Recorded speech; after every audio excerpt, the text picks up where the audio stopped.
పవన్ కళ్యాణ్ని గెలిపించండి అని చిరంజీవి గారు స్టేట్మెంట్ ఇచ్చారా? ఎలా ఇస్తారు చిరంజీవి గారు?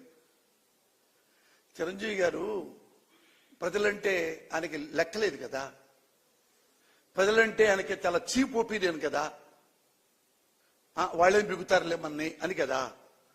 ఎందుకంటే ఆయన వెరీ గుడ్ బిజినెస్ మ్యాన్. సినిమాల్లో once upon a time #1 hero, ఇప్పటికీ టాప్ హీరో.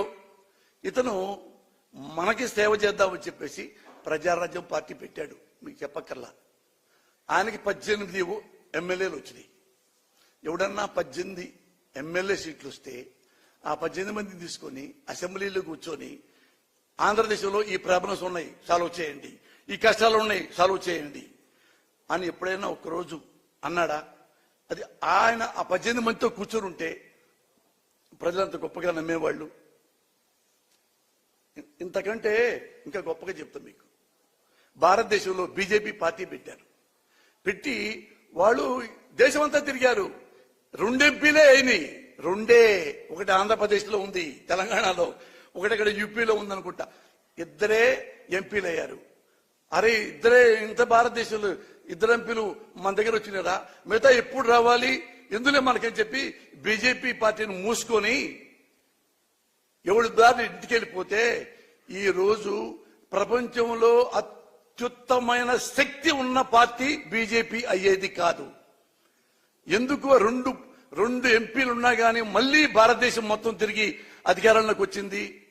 వాళ్లలో ఉన్న సిన్సియారిటీ, వాజ్పేయిలో ఉన్న సిన్సియారిటీ, అద్వానీలో ఉన్న సిన్సియారిటీ, నిజాయితీ, దేశభక్తి, దేశం పట్ల ప్రేమ, ఈ మొత్తం ఏవి మనోడికి చిరంజీవికి లేవు. ఆత్మే పైసా డాష్ డాష్ డాష్. 18 కనీసం 5 ఏళ్ల పాటన్నా ఆడ కూర్చున్నాడా?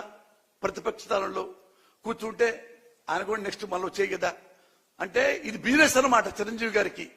సినిమా కూడా ఇంతే, డబ్బులు ఇస్తే చేద్దాం, ఈ పోతే వెళ్దాం.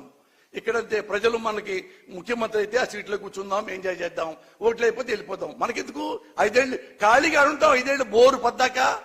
ప్రతిపక్షాలు ఉంటే, ఆ అధికార పక్షాలు ఉంటే ఆ లెక్క వేరు కదా అని ఏం చేశాడు? 18 మంది ఎమ్మెల్యేలు అమ్మేసుకున్నాడు. మీ దారి మేము పొమ్మన్నారు. అంతకుముందు ఏమన్నాడు ఒకప్పుడు, ఏంటి చాలా పిచ్చి పిచ్చిగా మాట్లాడుతాం, చాలా మంది మా 18 మంది ఎమ్మెల్యేలు అమ్ముడు పోవడానికి వాళ్ళు ఏమన్నా కోడి పిల్లలు కాదు, పులి పిల్లలు అన్న 2-3 నెలలు కూడా అలా ఎంబటి ఇచ్చిపారుగాడు. ఆయన అసలు ప్రజారాజ్యం పార్టీ ఆపేసి ప్రజారాజ్యం కాంగ్రెస్ లో గెలిపాడు. ఈయన కాంగ్రెస్ మెంబర్ అయ్యాడు. దానికి బహుమతిగా తులసిగా ఇచ్చారు, రాజ్యసభ ఇచ్చారు, సహాయ మంత్రి ఇచ్చాడు, అవన్నీ చేశాడు. మరి అక్కడన్నా ఉన్నాడా? ఆ టైం అయిపోయింది.